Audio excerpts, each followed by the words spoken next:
Je ne comprends pas parce que c'est toujours les médias extérieurs qui disent que nos villes sont prises par le GNIM et le FLA. Pendant ce temps, nous qui vivons la situation, nous savons que nos militaires, évidemment, comment dit-on, à Kidal, à un moment, il y a eu un repli tactique. Et aujourd'hui, c'est nos militaires qui sont qui sont à Kidal. Et là, Tessalit, c'est pareil. Voilà, donc... Nous n'avons pas les mêmes informations. Ben oui. Parce que là, nous avons des images qui montraient justement sur Tessalit. Ben oui, et les images, vous les détenez comment? De qui? D'où? Est-ce que ce sont, vous avez demandé, vous avez pris ces images-là sur le tas vous-même? C'est ce que je ne sais pas. De ça, on se pose la question parce que des fois, on est vraiment dérouté par ces images qui nous viennent de je ne sais pas d'où. Mais bon, quoi qu'il en soit, si la ville de Tessalit est prise, ouais, nos militaires sont là et qui se battent comme des lions contre des djihadistes qui viennent de tous les côtés. Le FELA, c'est qui? Le FELA, c'est le MNLA. Le GNIM, c'est quoi? C'est aussi des terroristes. Et le FLA, c'est pareil. Madame Collet-Bélé, en tout cas, nous vérifions toutes les images que nous diffusons à l'antenne, et ça, il faut aussi que ce soit dit. Les rebelles, en fait, ils appellent à une transition pacifique du pouvoir. Est-ce que vous y croyez? Une transition, c'est les rebelles qui vont appeler une transition pacifique. Mais la transition, elle est pacifique. Dans la mesure où le gouvernement du Mali a eu à organiser combien de rencontres? Il y a eu les assises où le gouvernement a tendu la main à tous ces groupes armés qui sont des terroristes, qui ont pris des armes contre leur pays, s'ils disent que c'est leur pays. Mais ceux dont c'est leur pays, le Mali est leur pays. Ces gens-là, ces Touaregs-là, sont avec la transition aujourd'hui. Ils sont dans le CNT, ils sont ministres, mais ceux qui restent avec les armes et qui ne se reconnaissent pas dans l'État malien, pour nous, ce sont des terroristes. Alors, les armes, vous le dites effectivement, il y a des prises des armes, on parle de militaires.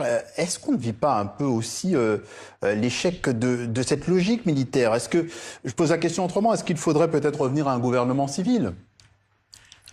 Monsieur, le gouvernement, il est civil. Le gouvernement, pourquoi vous parlez de gouvernement civil? Au jour d'aujourd'hui, nous avons... mais il est dirigé principalement par les militaires. Oui. Donc, il y a aussi des civils, mais là n'est pas la question. Les militaires les militaires qui nous dirigent aujourd'hui, ce sont aussi des enfants du Mali. Avant d'être militaires... Mais pour vous, il n'y a pas de différence entre un gouvernement militaire et un gouvernement civil, que ce soit des civils ou des militaires? Le gouvernement civil qui était là depuis les indépendances, après le gouvernement de notre premier président Modibo Keïta, qu'est-ce qu'on a eu? On a eu des civils qui étaient au pouvoir. Est-ce que ces civils-là ont empêché qu'il y ait cette rébellion? Depuis combien? Mais la question inverse se pose aussi est-ce que le gouvernement militaire a réussi lui aussi? Lorsque le gouvernement militaire est arrivé, pour le Mali était rouge, jaune-rouge. Et pourtant, on avait la communauté internationale qui était là pour nous aider.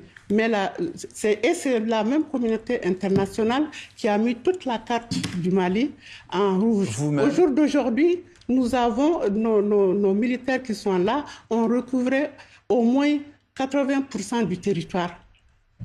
Oui. Vous-même, vous considérez quoi, comme une militaire ou comme une civile? Moi, je me considère comme un Malien qui se bat pour son pays.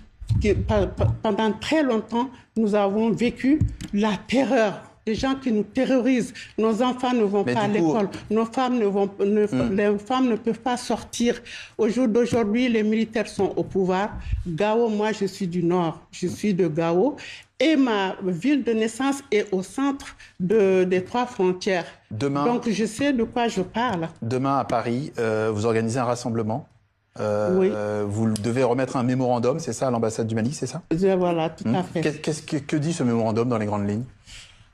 Ce mémorandum exprime notre surprise déjà de l'attaque du 25 avril passé par des terroristes que justement, les médias mainstream appellent des djihadistes. Si ce sont des djihadistes, ils ne vont pas s'attaquer à une mosquée. Parce que les djihadistes, ils se disent qu'ils font, c'est pour la religion. Et quand ils s'attaquent à une mosquée et tuer les gens dans la mosquée, on les appelle comment? Donc ça nous a surpris. Oui. Mais ceci étant, il faut savoir que on est aguerris. Nous, ça fait des années qu'on est dans cette terreur, qu'on est dans cette agression. Et comment, Madame Coulibaly, on sort finalement de cette crise? On peut parler par exemple des voisins, le Niger, le Burkina, il n'y a pas eu beaucoup de soutien, enfin en tout cas on n'en a pas vu. Comment on sort de la crise? Le Burkina et le Niger ont fait leur soutien.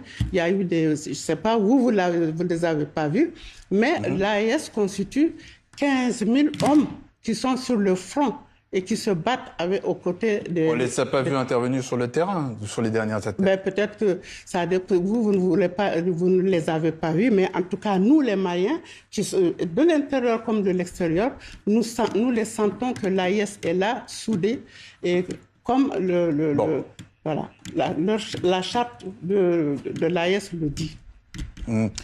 Ramata Maïga Coulibaly, coordinatrice de l'AES, Confédération Diaspora France-Europe. Merci d'être passé par notre journal Afrique sur TV5 Monde. Donc là, demain, le 2 mai, nous appelons toute la diaspora de sortir pour venir soutenir notre pays pour venir condamner cet acte ignoble qui s'est passé. On n'a plus le temps, mais je profite parce que c'était trop court le temps, mais je profite quand même pour dire que c'est ignoble cet acte-là, que la communauté internationale qui sont là pour dire que voilà, ils sont prêts à parler de ce qui ne va pas au Mali, mais ce qui va au Mali, ils ne sont pas prêts à parler.